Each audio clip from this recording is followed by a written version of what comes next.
Hi, my name is Ron Cochran, and I am with Mayor Gary Christensen's office in the city of Malden. And today we're joined by Siobhan Callahan from our Water Utilities Department. She is a water meter specialist. Yeah. And we're here today to talk about a very common issue that residents make us aware of, and that is when you come home and you open up that bill and it is much higher than you ever expected it would be. You know, we're used to using a certain amount of water. We know how much we do, regular showers, and then 1 month, whammo, we get a $1,000 water bill and we're shocked. What happened? How did that come about? It happens quite frequently. The most common problem is if you have a leak in the toilet. There's a few ways that you can go yourself and check out what's wrong with it. Oh, okay. So we can almost discover what's wrong ourselves, because Yes. you know, we were mentioning that you know, the average person may immediately, what's your first reaction? Probably call a plumber, right? You know, Yeah. something's wrong with my water, and plumbers are quite expensive, right? They're I mean, what can very they? What can an average person look to be charged if they were to call a plumber to investigate a water leak? At least a few $100s. Yeah, that's a lot of money, and on much top more of a $1,000 water bill, that's probably not so good, right? Not a good idea. So today what we're here is we're trying to empower the residents to take this matter into their own hands and investigate this so that we can prevent any future water bills from being this way, and also give you a valid reason to maybe dispute the water bill, and we'll get into that a little bit later. So we're going to go down and check out a bathroom that has a leaky toilet so we can give you guys an idea of how this all works. So Siobhan, why don't we head down? Okay. And then we'll see how this all works. Okay, so we're down here in the basement, and it's actually funny. Siobhan had to show me where the water meter was. I didn't know how to find it, actually. Tell me, where should a resident look for their water meter? Where is it generally located? In most homes, it's located near the front of the house on the street side. Okay, and basically what we're looking at is a piece of pipe that runs down in, and actually it's probably a good time to mention this. It doesn't have anything to do with a leak, but if you ever had any catastrophic water leakage in your house and you didn't know where it was, I mean like a pipe burst or something breaking, this is also where you can shut off water for your entire house, the supply, correct? You have two shutoffs, one before and one after the meter. Okay, well that's good to know in case of an emergency. So what Siobhan was telling me was that there are ways to discover you have a leak without actually looking at any of your sources of water. So you can actually come and read the meter and find out if you actually have a leak. So could you explain that? How would that work? Okay. First thing you need is a very strong flashlight. If you look at the top of the meter, there are two bars. One of them is a solar panel, and the other one will show you the read. If you put the flashlight on top of the solar panel, the read will come up. It'll flash back and forth between the rate and the read. Interesting. So how would I know what rate the numbers? How would I know if there was a leak? Should it normally be steady?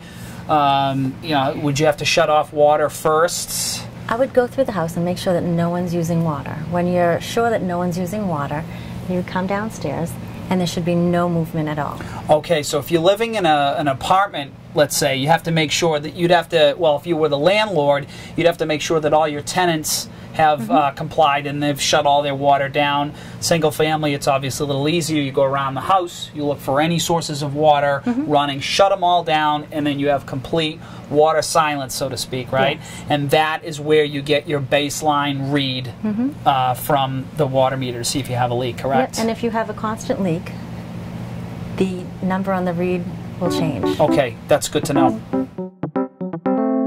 I know that sound. That is the sound of a toilet that's running, and I know I have not flushed it. So that's a sign that it's leaking, most likely? There's definitely a problem with that toilet. Okay, so in the case of what we think is a leak, so again, we've already discovered that we had, or at least we think we have a leak by checking the meter.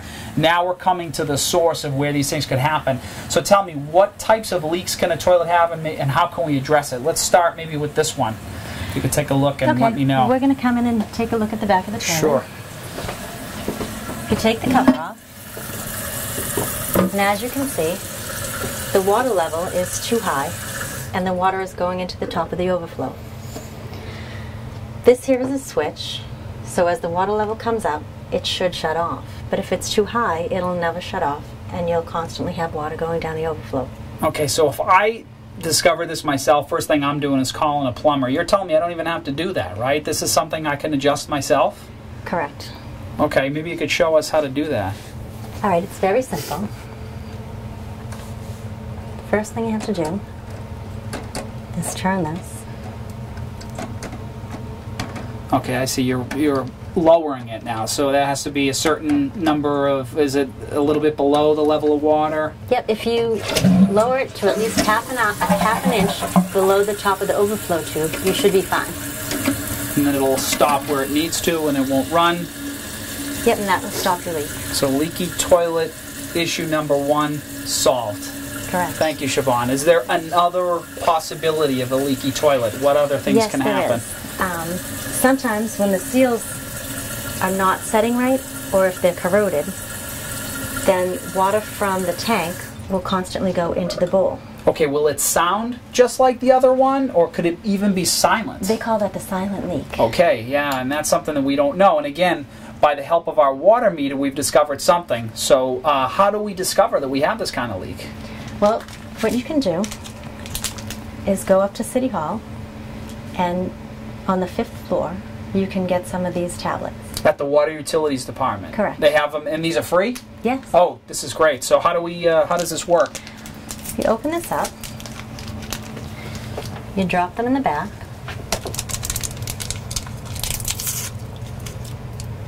oh, I see. That's going to color our water. Correct. And now how long should this take to color up the water? If you wait several hours and then you check into the bowl, if there's no color at all in the bowl after several hours without flushing the toilet, then you're fine. Okay, so we drop the tab, we let it go a couple hours, come back, check it, and then we see if we have evidence of blue water in the bowl itself. Yes. Great. So we put the dye in the back of the toilet and we've waited 2 hours, and now we're going to check and see if we've got a leak. So let's take a look here. Take a look. Oh, wow. Yeah, so we've got a leak. Now this again is a broken seal and or broken gasket. What do I do to fix this? Will I probably be calling a plumber at this point? Can I do it myself perhaps? Most people would call a plumber and have them change the guts of the toilet. Some people who are handy could probably just go to their local home improvement store, buy replacement parts and do it themselves. Okay, yeah, well, after looking at that water bill last month, having it be up over $1,000, I think calling a plumber at this point is not the worst thing in the world, at least to mitigate this problem. So, is that, we've wrapped it up. We've talked about one style of leak, which has to do with the guts of the toilet in the back and the water level rising. We also talked about broken seal or broken gasket. Is there anything else? Is that pretty much the source of the leaks? Those are the two sources the toilet will give you. Fantastic. Okay, well, we talked about leaky water in your toilet, but also there are other sources of leaks. And one of the most common ones is one that we, basically, when I was a kid, my mom used to tell me, shut that faucet off. And I really never took her seriously. But boy, when you showed me this card and this reference, I am starting to take that a lot more seriously. We're looking at this chart here, and it shows us this typical leak if you want to get a shot. That is generally a leak that you would see if you maybe over-tighten your faucet spigot, or if you just carelessly walked away after washing your hands. And looking at this card, that tells me that's probably about 1/8 inch diameter stream of water. And this card is telling me over a 6-month period of time, that is going to waste 592,000 gallons of water. That is astonishing.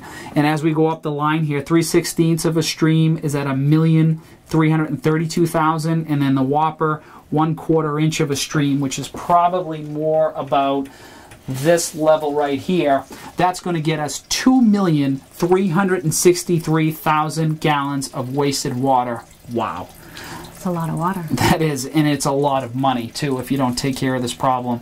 Siobhan, this has been fantastic, knowledgeable.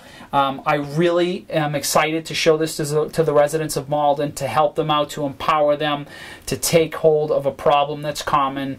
And if we've helped a few residents out there, fantastic.